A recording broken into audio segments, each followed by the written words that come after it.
encounter.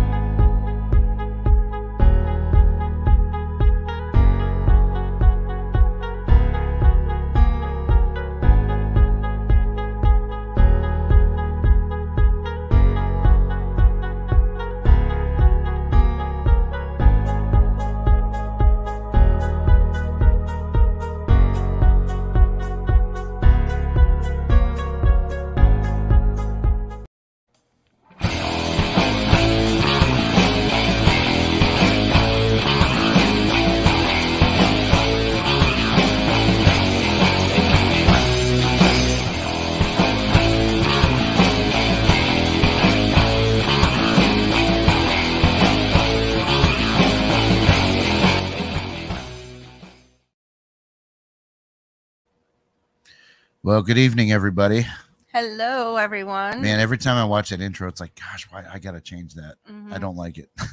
Did you make that yourself? Yes, I did, and I'm not proud of it Well, at it's, all. You always hate your own work, right? Yeah. Yep. It's been a while since he's done. He's been working on some other stuff, so he hasn't been focusing on the stuff on this one. Yeah, I got a pretty big documentary I'm working on, and right now I'm at kind of a standstill. So, I do have time to work on that if I. Plus, we did get knocked for our music. Somebody said and it's like his brother wrote it for us. So it's like, or it was a piece of his brother's music. So we're like, really? We got kicked off like after 5 minutes in a show one night. They said it was a copyright strike. I'm like, well, wait a minute. We got permission. So anyway, that copyright is horrible. Yeah, I'm like super paranoid to even play. You know, like I said, I took it off of his YouTube page with his permission. You know what I mean? And it's like, and I wonder if that's why I got the strike, but it sucks, man. It's even if you have permission to use stuff, it's, you know, they're really going after people. Yeah. So we got to get some more viewers in here. Maybe we should all hit the share button. I shared mine. So if I was on my laptop, I could, but I'm on my phone. I can see if I can tag you in it. It takes a few minutes. So anyway, everybody, we have Fox Thomas with us tonight. Fox Thomas, I saw he's got experience with Ouija boards, and it's a topic that, you know, people that watch the show and know me know that I've kind of been obsessed with that topic, but I've never had the guts to do what you did. You know what I mean? Because I can totally, everything that the boards are in the background. That's the one I use, and I will not get rid of it. Because of what I did with it. I can't give it away. I'll never get rid of it. It's just with me for life, you know? Yeah. Yep. Yeah. And I got my little collection up there. One of them was it was pulled out of a haunted location where the guy was really trying to do some evil shit with it too, which leads me to believe, honestly, that the board isn't the problem because nothing's happened here, you know, and this guy was really trying to do some bad stuff with it. So. Yeah, but we haven't really. We don't. Well, we took it to the wedding. Yeah. Well, and then my son-in-law's mother just kind of got a little freaked out because her son's going like this. He was playing with the planchette on the board. And I'm like, oh my God. And I kind of freaked him out a little bit on purpose. I was like, oh my God, now we got to close this thing properly. And, you know, all this other stuff. So that's the thing about these boards is that people just play with them. And, you know, it's just such a big misconception about the whole thing. Like, yep. Yeah. So just so everybody knows, Fox Thomas came out with a documentary. When did you put that out? Actually, it was last year, right around this time, end of February, early March. Okay. And it's called the Zozo Project. And what you tried to do, actually, why don't you tell people, I got to put the comments on. So why don't you tell everybody what your goal was? So just laying it out on the line, my ultimate goal was to contact a demon and validate it with evidence. Pretty much. That was the ultimate goal because there's so much shit about this. Can I swear on here? Yeah. So much, we try to not drop the F-bombs, but I mean, I definitely cuss sometimes. Okay. There's so much, there's so many stories out there about this Zozo thing. I mean, we'd all seen it on Ghost Adventures. We all see it on, you know, all these Hollywood films, and I did not believe it for a second. Yep. Like I told you, man, you and I are kind of on the same path because I can totally see myself doing what you did. because there was, and thank God, honestly, if it wasn't for Dana, I could very well be you, because I probably would have, and that's why I chose to talk to you, because I haven't talked about this at all with anyone. Like people have reached out to me and I just didn't want to talk about it. It was nothing that I want to bring back in my life. I had no interest in talking about it. I haven't like I sold all my ghost hunting equipment. I just lost the passion for it. Like it was just like, and interesting enough, the past 3 days, as I've been talking to you, stuff has been happening around my house. Yeah. Well, so like as soon as you bring it up, it starts happening again. Yeah, maybe you should chat with our mutual friend. Oh, he's already done so many cleanses on my house and remote viewings that I don't want to bother him anymore.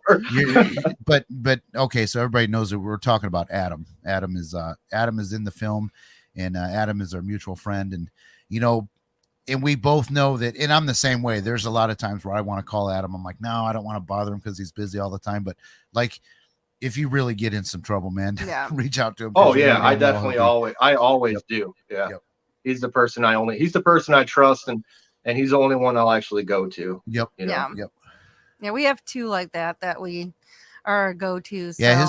His, I mean, it's our friend too, but his friend Carmen is also, they're the two mediums that I trust. I think I know who that is. Yep. I trust both of them. And like you and I talked about before we actually came on, is that like mediumship is another topic that I think there's a lot of false claims, almost like the Ouija boards, Yeah. And go ahead. No, I was going to say that. Go ahead. I was going to say, so in one of the things with your Ouija board, like, because I'm sure you interviewed a lot of people talking about the Ouija board before you did this, or during it, and throughout your career, I'd say. How many people have you actually met that had bad experiences themselves versus they know somebody that did? Most of them were, I know somebody this happened to, or a lot of people were just scared of it, but to answer your question, no, I mean, I'd say 70% were people that have heard stories about other people, something happening. But the one guy in the film, did you watch the one guy talk about his story? The African-American guy? The crosses in his house broke. Yeah. That blew me away. And like that guy wasn't, like, it's hard to believe people's stories, you know what I mean? Very. But that guy didn't, like, he was at the mill and we had a public investigation and I was hanging out with him all night and he did not like try to fake anything. He wasn't over the top exaggerating. Like his story actually, that's when I kind of started. That's why I actually kind of did get scared about doing it, about moving forward with it. Because at that point I had just burned the board. I hadn't actually like called out a demon yet, but I started to get nervous when he told me that story. Yeah. And that's been my experience too, is with the boards, is that I don't know too many people that have had a legit experience with it. It's always, I know somebody that this happened. And that's why I asked you that question, because it seems that adds to the legend of the board, and the legend of the Zozo. Let me also say that it's to make it a point, his daughter that was playing with the board, she was going through some problems. Yeah. Like depression and stuff like that. You know what I mean? So, and I think that is a huge part of this whole thing. Like I think of someone like Adam or some kind-hearted regular person was playing with the board. I don't think anything would come of it. Yeah, because Adam, this is funny because I tell Jeff he's only allowed to play with it with Adam. Because Adam knows how to use it, how to make sure it's closed. And so I'm like, I said, if you want to play with it, you can play with it with Adam. And I said, otherwise, you're not playing with it at the house. Nothing's going to happen with Adam. That's the thing, is what he wants. What he wants is what I wanted. And when you go, oh man, it's a whole different thing. But see, like we've only chatted through Messenger and stuff like that. And, like Adam vouched for you and stuff like that. So I find you to be credible.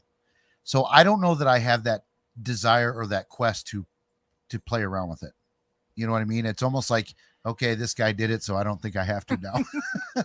Because it really did. I mean, And I don't want to go to dark places, but it really did affect your life. Yeah. Oh yeah. I mean, it's still affecting my life to this day. Yeah. I mean, it's something that I don't think it will ever leave. Mm-hmm. I think growing up, this is the thing too, is growing up, I was a negative person. I had bad self-esteem. I was that type of person that wasn't always happy. I had my bouts of depression.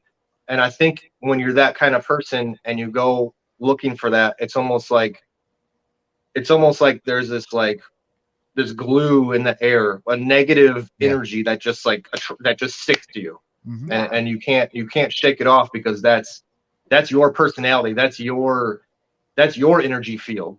You know what I mean? And it's all just soaking into you, and it's so hard to get it off. I mean, everyone I meet, like mediums, we have another medium on the Swippy team, Debbie. I don't know if you know Debbie. Mm-hmm. Yeah. But she is always telling me how I have a darkness around me. And we were doing an investigation one time, and I was upstairs and I just felt like this black thing charged me. Mm-hmm. And I went downstairs and I didn't even say anything to her. And she's like, "Come here." And I was like, "What?" She goes, "You got a shadow person attached to your back." And she did a cleansing right there on the spot to get it off me. Yep. So it's like, and that's why I don't do investigations anymore at all. Like, that's why I totally stepped out of the paranormal field, is because the only thing that I attract is negative energy. I can't go anywhere. Like I'm still part of Swippy. I still go to the mill, but I'm cautious about it because I don't want to bring any negative energy to these people that are doing an investigation there. The mill is not really known for having anything dark and negative. No, there, not until I started doing this shit. Although Debbie said that she had like a dog man. Debbie had experience there a couple times. So yeah, I mean, Debbie had some stuff in the basement, but I think the basement, there's something up with that basement. It's like some kind of portal, some kind of vortex, something. Yeah. Have you been to the mill? No, we have not. Oh, well, you guys got to go to the mill. Yeah, it's weird because every time we plan to go, we have an investigation that happens that we're doing. So it's kind of like, so we're trying to get up there. I had a group from California. They got relatives in town here that were mutual friends of mine. And they found out that I do the ghost hunting stuff. And they're like, "You got to find us a place to go," and blah, blah, blah. So I tried to go to the mill, but it was, they had a small window of when we could go. Yeah. And the mill was just not available that night. They had a wedding or something going on there. So that's the problem, is they started doing all these weddings and it's constant. Yep. Yeah. It seems like it's harder and harder for private investigations to get in there. Yep. But it's a great place. It's one of those places where you want to keep going back. You know, you get drawn to those certain places. And that's have you ever been to the Collingwood here in Toledo? I love Collingwood. That is one of my favorite places. That is a place where I really had a negative, like I saw some same with me there that night. Yeah, but I'm drawn to it. Like I've told you this a couple times, but like I've gone there during the day sometimes just by myself, and because you can take a self-guided tour there, and I just wander around. I'm just drawn to that place, and I'm drawn to a certain area in that place. Yeah, and I absolutely love the place, but I absolutely hate the basement. And this is terrible because I will go, even though I am terrified of that basement, I'm still drawn to that basement. I mean, I've been like emotionally totally taken out the first time I had an experience there. The second time I literally had, even though I protected myself and didn't want, and I even said, no one is allowed to hurt me, I had he was like a step ahead of me, and we're walking in the basement, and I tripped over a log that was not there. And so I'm like, but same thing, you're just drawn right back to it. And it's like, that's interesting that you got hurt there. What happened to you, Jeff? Because I'll tell my story after. Okay. So we had a lot of people that watch the show have heard this. So we had I was with a team. I don't want to say their name because we don't get along anymore, so we went down to the dead room, which I'm sure you know what the dead room is. It's the room with all the symbols painted on the wall and blah, blah, blah. Yep. So something happened. Do you know Togs at all? The guys from Togs? I know of them, but yeah. Okay. So Butch and Uncle Jeff had gone down there and had one of their stage risers thrown at them. And it like hit Uncle Jeff in the head, blah, blah, blah. So the guy that I was with at the time working for, he said, "Hey, why don't you take your camera down there?" Because I was the only one that had a camera. And he's like, "You go, see what you can figure out." So we go down there, it was me and 2 other investigators from that team. And we went down there, and I don't know, 10 minutes into it, we're, doing our investigation stuff, asking questions with the recorders, I filming it. And the girl's got this, like, she's like, my chest is burning. And she pulls her shirt down a little bit. And she's got this, like, dude, maroon, like a cigar burn or something, totally outlined. So it wasn't like you could scratch it and make it happen. Yeah. Like, it was just this big spot. It was a burn.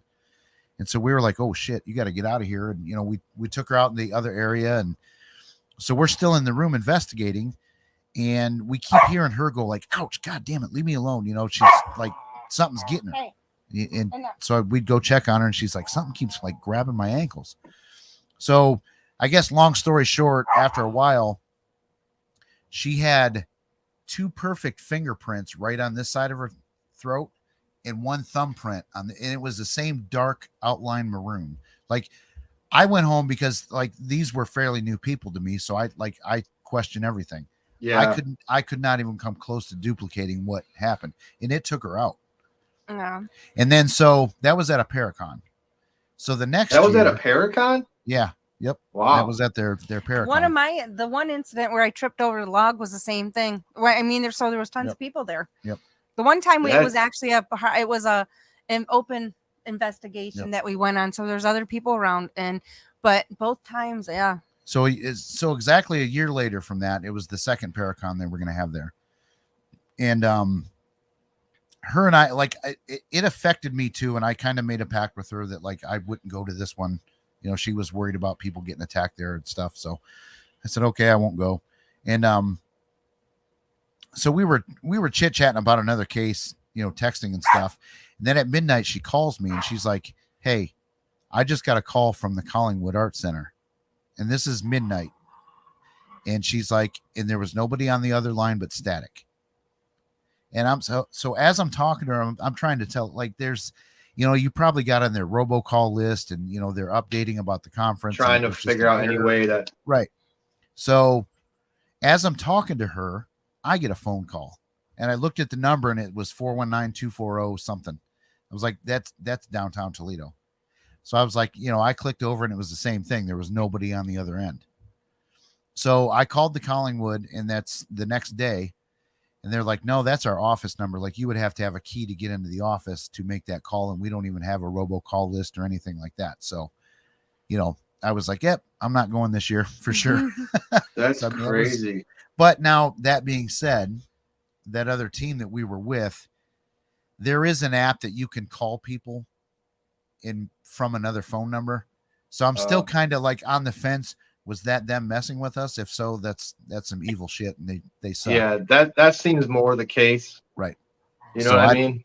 But still, it was just, odd. It was odd. But I'm glad you told me that, because I don't really know anyone else that had experiences at Collingwood, but me and Adam went together, just me and him, with like, I don't know, I think it was a public event, but it was me and Adam. We were the only experienced investigators there. Like, everyone else was just there for fun. Right. And we were leading this group. They just naturally followed me and Adam. Yep. And we were leading this group around, and we went upstairs. Well, first up, we were downstairs, and I have it on film. There was a shadow person. Like, my camera was pointed down the hallway, and there was one light source in the hallway. No doors on either side of the hallway. And you see a person walk through the hallway. Wow. It blacked out the light. So there's actually somebody walking through. But there's no doors. It was through the walls. Yep. You know what I mean? Yep. And so that was like one of the first things I got on camera. That was really interesting. And then later, I'm glad people are getting hurt there, because this validates my experience. But we were upstairs in the nun rooms. Yep. Mm-hmm. And I was being an asshole, and I was just saying, like, I was saying stuff about, why are you still, if you're a nun, why are you still here and not in heaven, and like kind of stuff like that. Yeah. And I just felt like a punch in my gut that like went into my body. Like, it was the weirdest thing I've ever felt. And like, I mean, Adam will validate it for me. And I ran out of there, and I had to go outside. Like, it hurt so bad. Like, it was like someone reached into my body and was squeezing my organs. It was the weirdest feeling. And that was the first time I've ever been like hurt, like actually physically hurt. in the basement, I understand like that because I actually was in the basement the first time I was there, and I felt like I was just standing there waiting for him to get his recorder, and I've had like these like gray come like swirling around me and just enclosing me where I couldn't breathe. And so we've had several different things happen there. Well, I had okay, and I'm not claiming that the devil left me an EVP, but I got a pretty clear EVP from the dead room. I mean, like I say, it's pretty clear. I need to put this on YouTube sometime so people can hear it, but it goes, "Fuck you, I'm Satan."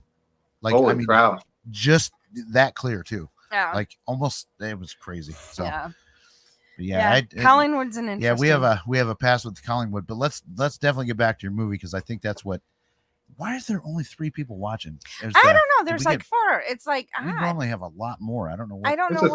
It's a Thursday night. There's some primetime TV shows on. But Thursday is usually our night, and usually we have a lot more. So I don't know. We advertised it though too. So I don't know. I don't know. But anyway, maybe people are scared of the whole thing. You know what? I thought about that earlier. No, see, now we got 5, so maybe it's just everybody clicking in late. I actually even thought about that. I'm like, I wonder how many people aren't going to watch this just because we had one word mentioned in there and Ouija board. Because I even know when I left my mom's house, I was like, yeah, we're talking about that ZO thing that you duplicate, because I had said that word too many times today. So I was like, I've already said it like. Yeah, and that's another thing people say is don't say that 3 times. See, now we're up to 6, so maybe it was just a thing. And I said we're talking about Ouija boards, so I'm like, I don't think I've even seen them come in here, so they're probably not even on here because they're like, yeah, no interest. So anyway, let's get back to the film. So you broke rule number 1. So was your intention to totally break all the rules? That was my initial intention, was to break all the rules that people that had set. But a lot of them I didn't really seem necessary. Like there was one that like don't play in a cemetery, or like, rules. I forgot how many there were, but like there were certain ones I didn't really care to do. But I did the three main ones. Don't play alone, don't burn the board, and always say goodbye. And I just broke all those ones. And there again too, I don't want to give away the whole film because I want people to watch it because it's so people know it's a very honest, it's a very honest documentary. It's not, you're not doing a Zach Baggins Demon House episode. It was a passion project. Right. It was a passion project. It was nothing. Right. It was nothing to do for views or likes. Mm-hmm. Yep, for sure. So the first night that you got it out and used it, your mom had an experience as well as you guys having an experience at your house. That was when I burnt it. Okay. That's when I burnt it. Okay. Yep. You want to tell people what happened, or do you want them to be surprised if they watch the movie? I can see. I don't know about that part. Something happens to my parents while they're at dinner. After I had burnt the board, and as I was burning, I'll say this: as I was burning the board at my homestead where my ex-wife and my kids were, something had happened there as well. At the exact moment I was burning the board. And that's the thing about this whole thing, is that it never directly affected me. It affected everyone around me. And we can get more into that. But I mean, if you watch the movie, that you'll see that. Like it never directly affected myself. It was just everyone that was around me. Was that video clip in the movie with your mom was, I mean, that's some good. Yeah, that's some good video. I try to debunk it the best I can, and I know like you can that one. That would be tough. Yeah, I have no idea, and my parents would never. Why the hell would they? You know what I mean? And you can tell it's like, you can tell it wasn't like faked because I would have had them clean the camera to like, what I mean? Because you can tell it was on the fly. My dad just busted out his phone and started recording that. Yep. And it was that was bizarre. And it seems to be a lot of the documentary too. Is it's like, oh, we got to get the camera out for this. Yeah. That's it what it was. Planned filming. It was more like, oh wait, we got to try to get this. Yeah. Yeah, because when you see the first time I'm playing with the board, playing alone. Did anything happen? No, I mean, nothing happens. And that's how a lot of it is like when you want something to happen, you get nothing. Yeah. So it looks like your dad's chiming in. He says, I never told you, but that torch hasn't worked since. What's he talking about? Wow. I used a torch at their house to burn it. Okay, that torch. Okay. Gotcha. The benzene torch. I used a blowtorch to burn it. Yep. Well, that's pretty interesting. So, I mean, it's still like, I don't want to get to your conclusion yet because I want to kind of save that for later in the show, but it's I don't know, is there something to those boards? Because your conclusion at the, it's my conclusion too. It's not, I personally don't think it's the boards, but there's a lot of things in your film that says maybe it is. I agree with you that I don't believe it's the board itself either. I think that it's all in your mind, and in your mind is the most powerful tool. Like how you create your own reality. Like imagine our mind can only perceive reality as what we can see and sense. You know what I mean? We don't, like an ant's reality is completely different than our reality. Yeah. So it's, and I think too, we can definitely manifest things. The oh, Philip absolutely. experiment. Have you ever heard of I mean, when you see like a super positive person and they just keep getting blessings and abundance, and it's like, and you can try to be like, you like want to be like that, like, oh, I'm gonna be positive, I'm gonna, and like I used to think it was all bullshit, but it seems to be kind of like there's something to it. Yep. And it's not that they don't have bad days either. It's just how they choose to deal with it. Because you can, if you have a bad thing happen to you, you can take one of two roads. You can, stupid story, but not recently, I don't know, 5-6 months ago, I had a flat tire. It was on a tire that I knew was going to, I knew it was going, but I just couldn't afford to get it fixed. And it was like, but I pulled over for lunch at a Taco Bell in a nice spot. There's nobody around me. So that was the ideal circumstances for that thing to go flat, because that thing could have blown on the highway. I just had that experience. I mean, 2 or 3 days ago. It was, and I got the tire changed and took it over to Costco and got a new tire. And you know what I'm saying? It was like, I really, that was definitely a time where I truly went the positive route, because normally when stuff like that happens to me, I cuss like a sailor. I'm pissed off. Yeah, it's like, that's exactly how I am. Yep. See, but his life's more positive now. And it is from hanging out with Dana and people like Adam and Carmen and people that have that perspective rub off on you. Well, that's just it. And my current girlfriend now is the same way, and it's kind of what had saved me from going any further into the darkness. Like meeting her, and I mean, she dragged me out of it. You know. Yep. And there's, that's a good thing. I'm happy for you there. Yeah. Because not to get into the personal life too much, but my 19 years of marriage was not happy times. I mean, it was. Yeah. So that's all I need to say about that. No, yeah, we're the same person pretty much. I do think we have a lot of similarities. So, so rule number 2, you decided to break, which was never play it alone. Don't play alone. Right. And then, so you used the board by yourself, and then you had and it looked like in the film, like nothing really happened. So you had your ex-wife come in. Yep. Cause she was a medium. She was a medium in training, I'd say. Like she's pretty good at nailing stuff down. And when my older sister had passed away, she picked her up a couple times. She had said some stuff about my older sister that nobody would know. So that's what made me believe in her. And I was like, okay, well, why don't you try doing it? And nothing happened for her either. So, And even like from a paranormal investigator standpoint, which, you did, do you find that okay, so let's say you stack a team with mediums. Do you find that they have more experiences and have more paranormal activity happen around them? Honestly, I don't think so. I don't think so. Maybe they experience more, but actually, because we've had a few times where we do the Estes method, the spirit box and the blindfold and headphones, blah blah blah. I have a very good story about that, by the way. And man, I'll tell you what, we've had times where absolutely nothing happens, but you put a few mediums in a room. Yeah, because it's like the biggest 2 that we've it's had. Like a party. It was Carmen and myself and we had a decent time go through. And then we had one of our friends from another group that went to Spaghetti Warehouse with us, and we thought it was like 15. What we thought it was like forever. Yeah. And it wasn't that long. No, you guys thought it was short. Shorter, but it was longer. 45 minutes long. But we literally were like bam, bam, bam, bam, bam. I mean, anything that we had, it was coming back. And there were EVPs going on in that, and touching. There was a lot of stuff. I mean, they were touching me. It was just like, it was crazy.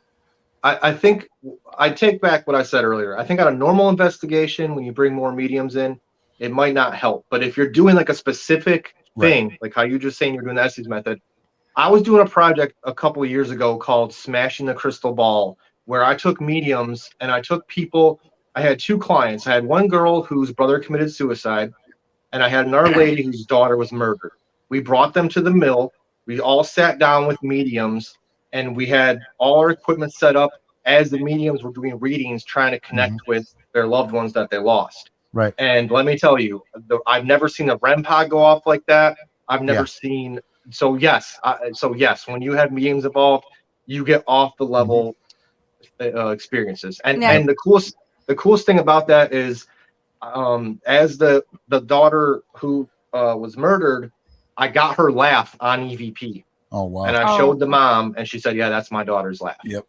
Yeah, Jeff wants to try something where we actually do an investigation with like more skeptics, and just all skeptics go through, and then turn around then a whole group of mediums and put them in a room with the same equipment, the same REM pods and the same setup, and have the skeptical people go in, for a half an hour, 45 minutes, whatever, and then have a stacked medium group go in and see what happens. Because like Carmen and I, we even when we go on investigations and we're not doing the sensitive medium side of it, we literally we will just, we just have to look at each other and it's like, yeah, we know something's going on, and it's like, but we don't tell anybody, but it's like, it's like, with the eyes, it's like, well, that's the thing too, in private cases too. I don't want my mediums talking, right. I don't want them. I'd keep your mouth shut. We just did a case where we had 4. Yeah, we had 4 go into one, and I've never ever in my life done that. And I said, okay, I got some rules though. You guys can't talk before. They knew nothing about the place before. You guys go in separate, kind of together but separate, and make your own notes. And then I want to talk to you guys individually before you guys talk amongst yourselves. And it was, there was a lot of stuff that they came up with that was similar. Or but you'd then have there was some stuff that was most off. of the time we'd have 2 to 3 of them, all pretty much on everything that was 2 to 3. There was only a few things that were kind of odd that only one of them each one of them only got, but it was it was kind of interesting. And that's what you just said. That's what I like. That's what revives my passion in the paranormal. I'm not interested in investigating at all. I'm interested in those experiments that you were just talking about. Yep. That's where my interest lies. I'm bored of investigations. Mm-hmm. I can't even watch any of the shows anymore. It's just boring to me. Yep. But doing experiments like that, that's what I'm interested in. Yep. Yeah. And another thing I want to do sometime, and I want Adam to do it, because he talks about the remote viewings and things like that. Yeah. I want to somehow try and prove that. Talk to me through my spirit box. Yeah. Give me an EVP. Knock something over. Let me tell you.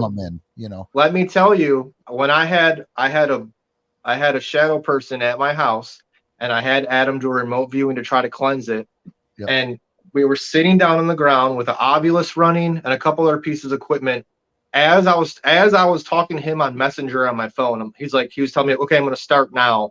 And as he was doing it on the Ovilus, I was getting the exact things. He's like, okay, I'm forcing it outside now. And it would say hallway, stairs, front door. It was saying how he was forcing it out. Crazy. So, and it's funny because we want to even do that, try to do it live on a show where we actually will have when he comes in. So he tells us something. We want someone to tell us what they want him to find. Yeah. And we're going to have it so it's planted so that he has to try to find that one thing, but we don't tell him. We need to get together on this because this is my interest. My interest is these experiments. Yeah. And that's the thing. It's like that's, in my opinion, that's not appropriate to do on a private case. No, because you're there to Right. help No, people not a out. private. No. but that's like an but- Old Mill, Collingwood, something like that. Yeah, It's that's one of stuff those you kind of take to those places. Yeah. places. You guys, you guys need to come to the mill, Yeah. and we need to Yeah. do these experiments. Yeah, we've got, I mean, he's had a lot of different things. Then he'll start talking. So we'll start kind of like, well, we could do this, Yep. this, And this, even- and that. And Even Debbie, you know, we were talking about doing one, yeah, with Debbie too. she wanted to do some video because I guess she had some like video that she doesn't have access to now with something similar to that being proved, like a stack of psychics versus skeptical That people. Debbie and they was put that involved. crazy. Debbie was involved in the thing that I was doing. She was one of the mediums that. Oh, okay. That's probably what she's talking about. She was one I of the don't know. mediums that we did the experiment stacking? with. Oh, Yeah. okay. Gotcha. Okay. So, yeah, it was so her and Adam. Yeah, because we there's been lots of different ones that we're really looking to try to Yeah. put these experiments Yeah, together I've to got try I've them. got a notebook with a bunch of them. We keep coming up with new ones too. So So that's okay. I got to try and bring this back into our topic of Ouija boards. Blah, blah, blah, blah, blah. Okay. So the second night that you guys used the board, it looked like it worked because you guys had some activity go on in the closet. And that was the closet. Yeah, that was the night. That was the night I used the board by myself with no one home. Right. They came home later. Yep. And and when I was doing it by myself with no one in the house, that was when my mind started to almost play tricks on me to where I wanted to do the rainbow effect. Yeah. Like to the Zio. Like you could actually see your hands were like you yeah. back up, yeah. like it was like because that wasn't because in my fake, that mind was- I was almost like, oh man, I can't even. It was almost like I was almost like hypnotized. Like it was weird. It was very bizarre. Yep. And like I think that a big part of like this whole demon myth is that it affects you like mentally and emotionally, and I definitely felt that. Like that was one of the big things that affected me. Yeah. And so then after that, okay, let me get my timeline right. Was it a year later that you went to the woods? Or Okay, was it no, same the time woods, frame? the woods was right. The woods was 2 or 3 years ago, where I initially went to the woods to call out Zozo to do the summoning ritual in the woods. Yes. Where else was I going to do it? You Yep. know what I mean? You don't want to do that. at Right. home. Yeah. So yeah, that was a couple. That was on Halloween actually. Or no, yeah, Yep. that was. I was gonna do it on Devil's Night, then it started to rain, Right. Yep. and so I did it on Halloween night. Yeah. And that wasn't on film because the aftermath of that, I destroyed it. I got rid of all my stuff after that happened, and that's why in the film it jumps from that moment of walking into the woods to 2 years years later when I wanted to finish it. Yeah. Yep. So would you ever talk about that with people? What happened when you did that in the woods? I mean, here again, I'm not trying to take you to like the super dark place, but I'm definitely like, no, it's okay. Dude, I mean, it's what just, happened? I don't want people to think, no, I don't, you know what? I don't care. I was reading the Satanic Bible. I was burning black candles, doing all this stuff, really trying to upplay it. You know what I mean? Yep. And truthfully, nothing happened. Like I didn't get any kind of reaction on the board. I didn't get any kind of, there was a couple noises and stuff like that. At one point it was very scary to where I was hearing it was like in the fall and there's crunchy leaves in the ground. And I was hearing footsteps, like hundreds of people all around me. Yeah. And that was scary. And I think I stopped like right after that. And I left the session open. I didn't close the board that night. I left it open. Right. And yeah, I even threw that board away. I wish I would have kept that board, but I threw that one away. Yep. So then the aftermath, was it the aftermath was it like a haunting, or was it more like, man, it just really like you had some dark shit attached? The aftermath of that night was oh man. My stepson at the time, I think, was 4 or 5. He was seeing a disembodied head floating around his bedroom. Oh wow. He was seeing a black shadow man with no eyes. Yeah.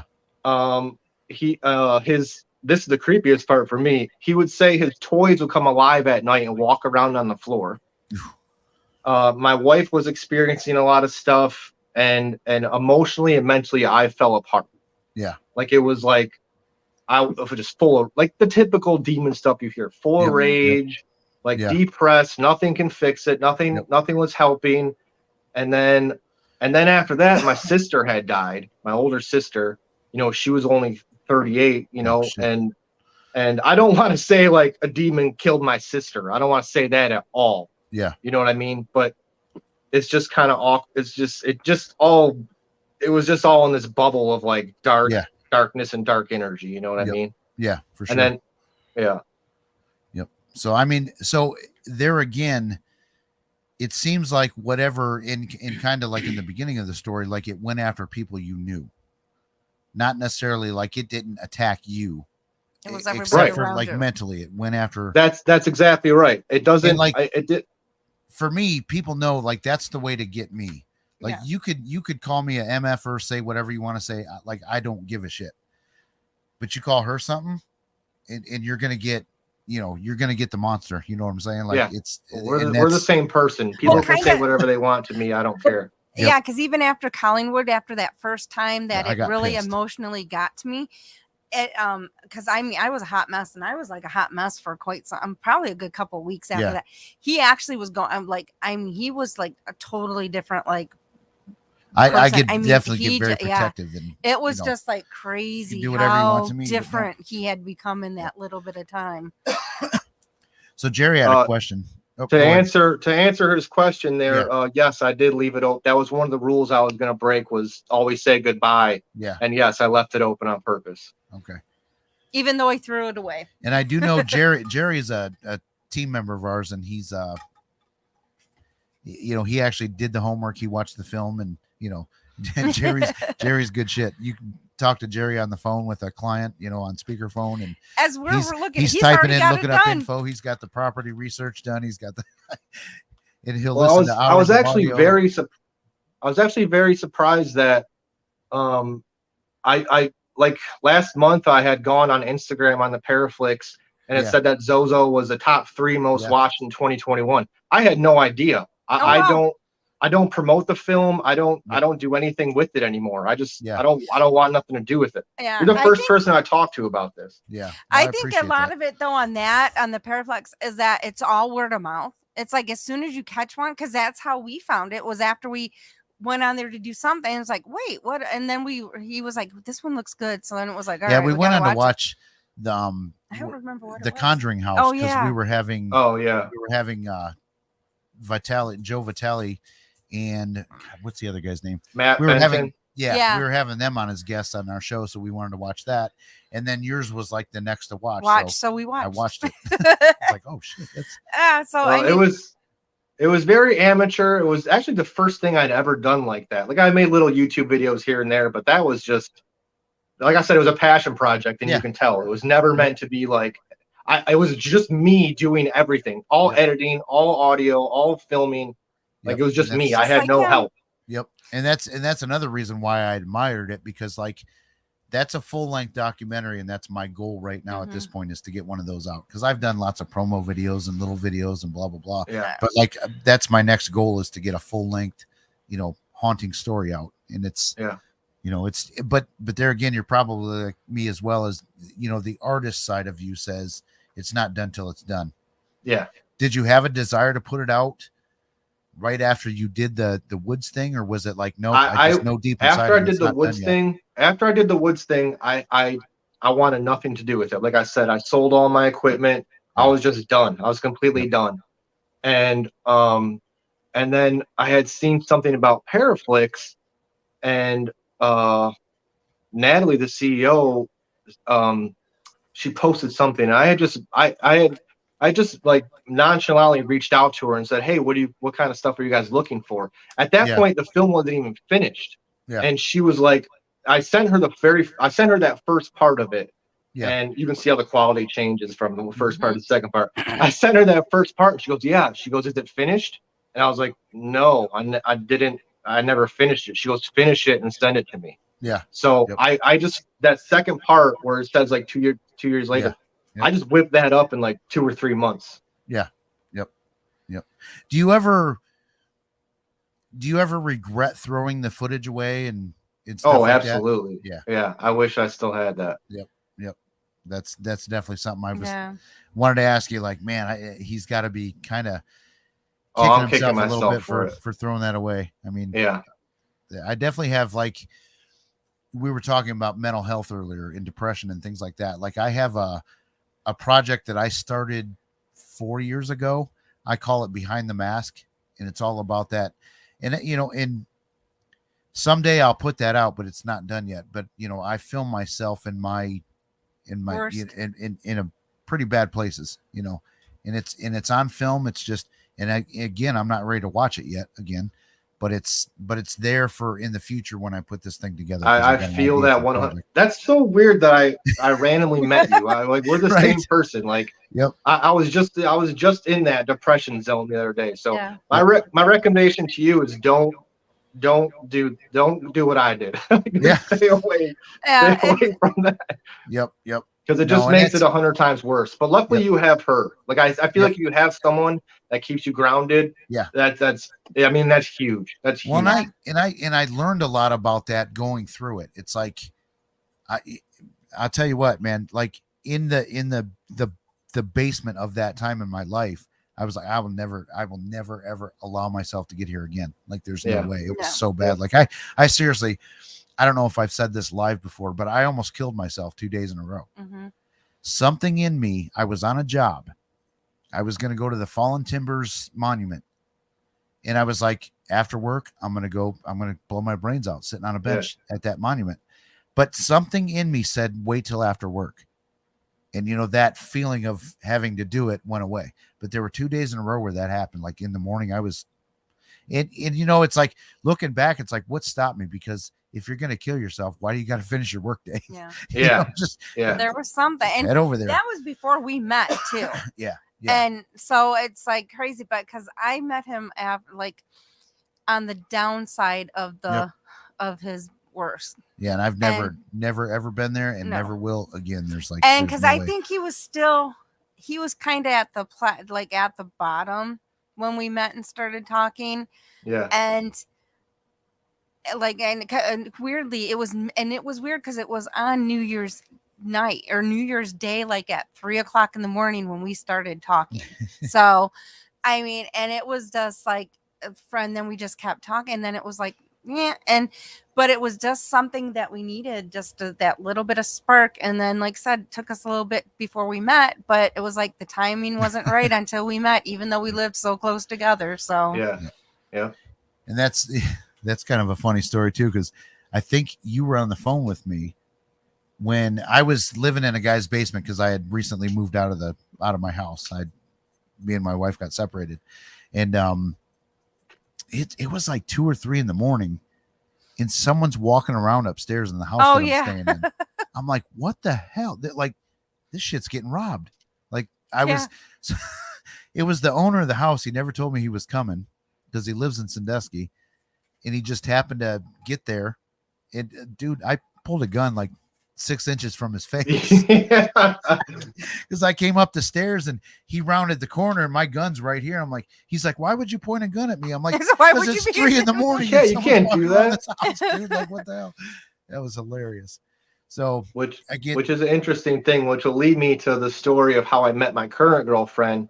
It was just after I got done filming and turned it into Paraflix. Yep. I was at the mill for a public event. And my girlfriend was there. I had never met her before. She was at the mill that night. We were doing a public event, and I took her and her friend down into the basement.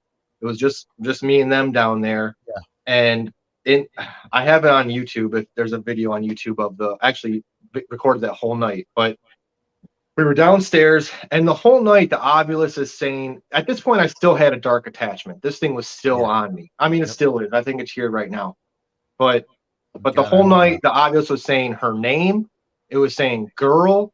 It was just like, it kept on talking about her. Uh-huh. And when we got into the basement, I had said, I don't remember what exactly happened, but but we were standing in the corner, and I was like, I looked over at her, and I just felt like this, like, you know, when you feel just like darkness, like just something evil lurking over you. Yep. I was like, did it just get darker down here? And she goes, she looked at me, she goes, I just feel like I had to start praying, and I'm not even religious. And I was like, okay, let's go upstairs. We went upstairs, and long story short, Adam had to do a cleanse on her for like an hour. Like Adam and her were in the back room.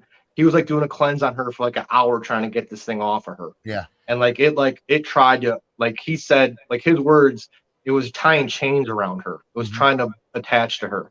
And it was just a black figure. He doesn't know what it was, but it was the same damn thing that was whatever I conjured. Yep. And that's how I met her. And I told her, I said, you know, I took her information. I was like, I just want to make sure you're okay. You don't contact me tomorrow, blah, blah, blah. And it just went from there. And that's how we met. I mean, it sounds again like it was an instance of whatever was attached to you was going after her. Exactly. People. That's exactly it. That's how that thing operates. Whatever that entity is, that's her right there. Yep. And you two maybe didn't even know that you guys were going to be dating in the future, but like it knew, you know, it's almost what it sounds like. So it's going after her. Yeah. Because that's how it was. Yeah. Because that same thing, like at Collingwood, it's like, it knows, like when we're there, it knows to come at me. It knows. Yep. I'm starting to think though, a lot of places we go, because even here in the house, we have something in the house that if I pick on him just enough, it comes after me. Yeah, like literally, kind of we actually have I got scratched in my home. Normally I don't ever get anything happen in my own house because I keep it bubbled and everything. But literally your TV was off and it just came back on. I literally had scratches on me, and it was like, so of course we're like, Adam and Carmen, what's going on? They're like, I'm like, yeah. So then we explained to what happened, and they're like, yeah, something in the house likes Jeff, and they were mad at you apparently. So now we kind of watch how I approach him sometimes, because I'm like, oh, I'm getting in trouble again. So do you really think out in the woods, do you think you brought something out, or do you think you brought it out way before? That's a very good question. It almost sounds like you I brought never it out thought before. about that. I believe it was out. I believe it was out before that. I think what I did in the woods, I think just gave it more power. Yep. More, not power. I hate using that term. Like it's a but it's relevant. I mean, it's really the only way to describe it. You fed it. Fed it. Yeah. Yeah. But I think it was there as soon as I opened my mind to that. Like I think it was there. Yep. And I think that's go ahead. You guys are I went like you guys are just cracking me up, because you guys are like this I know we have so much to say, but it's like almost similar. It's like crazy. This is, I know, like, it's weird. Well, I told Dana, I'm like, me and this dude are like so much alike, it's not even funny. And it is crazy, because the more I'm sitting here, even now Jeff, look up. Like even like when you're looking at each other, it's like kind of like, okay, there's like a connection that just kind of draws you to I'm on my phone, so I can barely see. Yeah, but I mean, it's the same person. Yeah, it's just like a lot older version and younger version. We're definitely going to work on some projects in the future. Yeah, because like I said, I really, honest to God, like my desire to do what you did is now gone because you did it. I almost feel like watching your film, I almost feel like I experienced it because you did it. And for some reason, I don't even know why, but when I first watched it without even talking to you, like you had credibility instantly. You could just see it in it. What's that? And that's amazing to hear, because that's all I want. Like it's all I wanted out of that was credibility. Like I didn't want anyone to think that I was going to fake anything, or like, I mean, we're in the same boat. I don't believe half the shit that's out there. I don't believe 90% of the shit that's out there. Yeah. Like I don't watch stuff. I don't watch other people's stuff specifically because I don't want to judge them. I don't want to say that they fake that. I want to know them as a person and be cool with them. I don't want to see their evidence because I don't want to judge it. Yeah. Now this is funny. I'm a sensitive, and I am now becoming more skeptic than I was before, which is there's a lot of times I'll listen to audio and I'm like, dude, you got to hear this. This is great. This is a great EVP. It's just like, no, it's not. That's so-and-so. And like, yeah. And I never thought that would ever happen. But the more I'm getting in tune with being a sensitive, the more I'm like going the other way too. It's like, I used to never. I mean, everything was like, oh my god, oh my gosh, oh my gosh.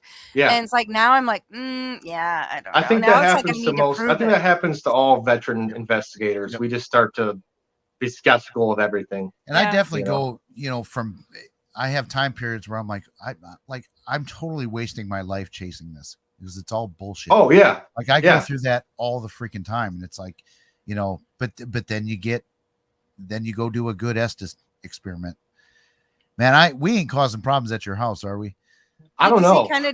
Because Kennedy made a comment. What did she say? I'll put it back up there. Said, there's weird energy in the house. So I honestly think you're opening up. I almost wonder if we should wrap this right show now. up. There's a weird energy in the house. We always have weird stuff happening here. And but I have a lot of haunted items here that I've taken from places. Yep. Our house is the same way, and this like office things will happen for 2 or 3 weeks, and then nothing for a couple months. Yeah, and I think the more you pay attention to it, the more it happens. Yep. I sometimes think that a lot of times it goes around certain things that we're doing that it happens. Like when the month that we were getting married, like right around when we were getting married, we started having a lot of stuff happen in the house. But it wasn't bad stuff. It was not. Yeah, we never have anything bad. The only time we have bad is if I do something to him and whoever is attached to him doesn't like it. Then most of our stuff is always pretty mild. We don't usually have. Although my son is one of the people that likes to come in the house. And do things, and so he likes to mess with Jeff a lot. So we know that one is a spirit that comes in and just really messes with him because he doesn't know the routine of him yet. So it's like once he gets the routine down, it will be like you get used to it. So well, especially based on stuff that your girlfriend's saying and things like that, I think we probably should wrap it up. It's been almost an hour, but I do want to come to your ultimate conclusion about Ouija boards. Well, let me tell 2 stories real quick. Yep. That will kind of validate everything that had happened. So my first story, you were talking about the Estes method earlier, right? Mm-hmm. Yep. Okay, so there was a team at the mill. I think it was Fringe Paranormal. Oh God, they're friends of ours. Yeah, we know they were at the mill. Kelly. They were at the mill, and I go by Fox, but my real name is Brandon, right? So I'm just sitting up. They were all in the basement doing the Estes method. Mm-hmm. One of them runs upstairs and says, "You're Fox, right?" And I'm like, "Yeah." They're like, "Come downstairs. I want you to come downstairs." And this was right after I got done wrapping up filming. And so I go down there, and my girlfriend was with me. And I go down there, and the lady is sitting in the chair with the headphones on doing the Estes method. And first off, nothing's happening. And we're all just sitting around. She says, Brandon. She doesn't know I'm there, right? They don't even know my real name. Yeah. Yep. Okay, so she says Brandon, and I was like, oh boy, here we go. And I was like, what about Brandon? What about Brandon? And then she said possessed. Oh, right. Shit. Oh. Yep. And then I said, okay. I said, tell them what you are. Tell them what you are. And then the girl, one of the members was like, tell us, what are you? What are you? And she says felon. But how close is that to demon? Yeah. Yeah. Yep. Yeah. And she said felon, and I said, did you mean demon? And right as I said that, the whole Fringe Paranormal team started praying. Really? Really? I was like, we'll okay. have to ask them about this. See, I always ask Don and Kelly, tell me a good ghost story. Yeah. That's a good ghost story. I want them to talk about that stuff. Now we're going to be talking to Don and Kelly about that one. And they started praying, and my girlfriend started to act weird. So she dragged me outside, and we did a little Palo Santo cleansing. But yeah. Yep. But yeah, that was pretty scary. Yep. And then the other story, it was right after I got done filming again. We were at the mill. It was a different night. We were in the basement, and there was just something dark there. It was messing with people. And so I brought Adam down to the basement. I was like, hey, something's going on, something dark, whatever. Yeah. And Adam's down there. Now, I've never seen Adam intimidated by anything or like affected negatively, but he was like, hey, there's a hot spot right here. You hear about cold spots, right? Yeah. Mm-hmm. This was a hot spot, a burning hot spot. And several people felt it. And it was just this burning hot spot. Yeah. And Adam was like, he's like, man, I got to go upstairs. And Adam went upstairs. And I've never seen Adam affected in any type of way. Yeah. But it was a hot spot. and it was messing with it. It messed him up.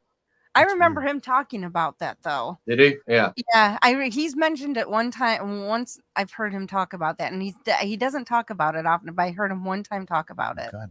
And that's when it kind of validated for me. I was like, okay, I really do have something like dark following me around. Yep. So do you ever think that you were actually possessed or just influenced and followed? I think I was influenced. I don't think I was ever possessed. Right. I really don't believe in possession. I think the problem with possession is that it always coincides with like uber religious people.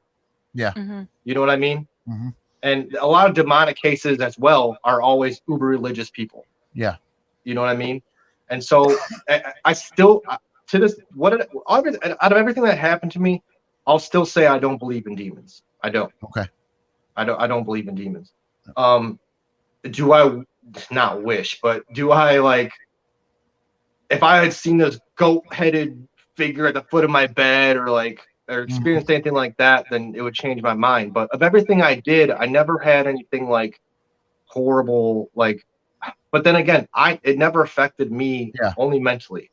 You know what I mean? I never seen anything. And then my one friend in the film as well, my one friend at work, he was horribly depressed and he killed himself. Oh, and that was like a couple days after I got that new board in the film. I got the new board and I did that night. I was playing with it by myself. And the next day he killed himself, or that night he killed himself. Wow. Yeah, that's not good. Yeah. So it's like, then again, it's like, who knows? And then at the very end of the film, when I'm getting all those voices through the spirit box, me and my girlfriend were both just listening to that tonight. And if you go back and listen, it sounds like my voice. Like, it's just like, sounds like my voice saying like these weird things. And then and then it just stops and there's nothing else coming from it. So it's like your dad chimed in with something again. Or that was your girlfriend. I'm sorry. Don't forget the burned man after you burned the board. Oh, she was driving and she had seen in her rear view mirror, she saw this man in her back seat. He was all burnt up. Oh, wow. And that affected her for a couple weeks, actually. Yeah. She was seeing it a lot and it was messing with her. Is she sensitive at all, or is she? I think she is. I mean, she was affected horribly that first night. And then she's been seeing stuff ever since. Yeah. Yep. And it's, but I think my ultimate conclusion is that, like how I said in the beginning of the film, the psychological paranormal connection is so strong. And that's what most of this is. Like, I think skeptics, I have no problem with skeptics. I think that they're completely closed off to it. Their mind just does not connect to that. It just doesn't. It won't. Yep. And I think it's because I like your experiment with the skeptics. I think that's a great experiment to do. And I think we have the power to, like in your film as well, the conclusion was that you were searching for it, therefore it happened. I mean, and that's like you were looking for the dark, you were trying to, in it, and you got it, and it's and I get that it's not cool that it happened, but but it did. Yeah. And that whole ending sequence in the film, none of that was scripted. I didn't plan to say any of that. It just came out of me. So that's, everything I said at the end was really how I felt. I said it on fly. Like I had no script. I didn't plan to say anything. Yeah. No. Yep.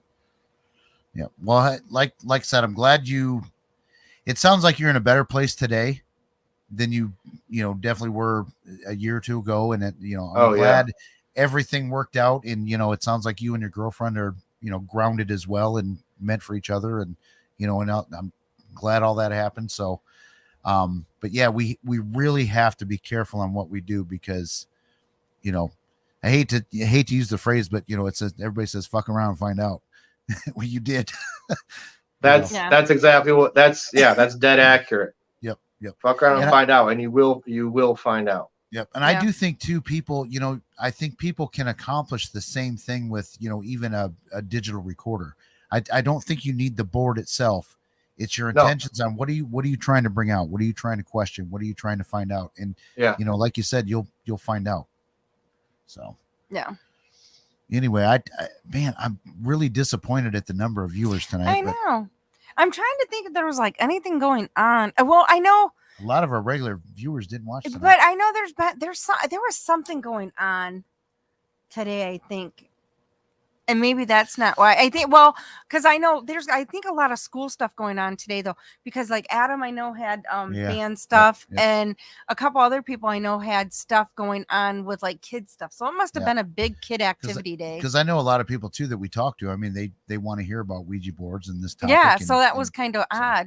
Well, and like I said, maybe it just finally scared them away and they didn't want to. But then maybe they'll come back and watch it later. Who knows? Yeah. So anyway, again, thank you again for coming on tonight, and you and I will definitely stay in contact because we, you know, and I'm not trying to sucker you back into the paranormal stuff, if you know what I mean. Like, I want to get back into it. I already ordered some equipment, so I already ordered some new equipment. It's on the way. Yep. But just doing the experiment, I mean, I think that's because we kind of there's several groups that we kind of interact with, and it's like throwing out these ideas of experiments and then taking other people's experiments and adding on to them or changing them and tweaking them. I think that is like one of the best things to do right now. Just doing all the experiments is more so. I think I'm finding that more fun than doing investigations anymore. Yeah. So, have you ever done scrying? Have you ever tried that? I haven't. Oh man, I actually, I have once. Oh my God! Thank you for bringing this up. When we had the Parafest at the mill, Dana and Greg with the Traveling Occult Museum, is that their name? You know what I'm talking about? Not sure. There's like this Traveling Occult Museum. They have all these items that they take to different places that they take to like Parafest and stuff. Yeah. And they had this black scrying mirror, and it was like this. It was black, and I went, and this was as I was filming the thing, like right in the middle of it. And I was staring into this damn thing, and I smiled at myself, and I had like two little horns, and I smiled at myself. I jumped up and I was like, Adam. I immediately went to go find Adam. I tell you what, I did it once it was a house that this is a very rare occasion that we get to do things like this, but we were locked in this house for we weren't locked in there. We can go outside. But we had all access for 72 hours with no homeowners. We had cameras everywhere, microphones, blah, blah, blah. So that was one of the things that we got permission to do. And I did a scrying session up in the attic. And all I saw was images of like mixed animals. like it was stupid, like a tiger body with a pig face, like these, and they were flashing like fast. Yeah. Like it seemed like it went on for a long time. It was probably only a few seconds. I don't know. But like image after image, it was just, but then the thing that brought me out of it was my son was the last image. Like, but he wasn't mixed with anything. He was just there. And I was like, oh shit, you know? Yeah. Scrying is very bizarre. I think it's crazy. Yeah. We had another experience too on a house where a friend of mine too, the one that got taken down at Collingwood, we left them in there, her and Butch for like 15 minutes. And she actually saw in the scrying mirror. And of course, Harold, I hope he's still here watching, forgot to set the camera up on the mirror. So we don't know. And I think scrying maybe is a lot in your head. Oh, it's all in your head.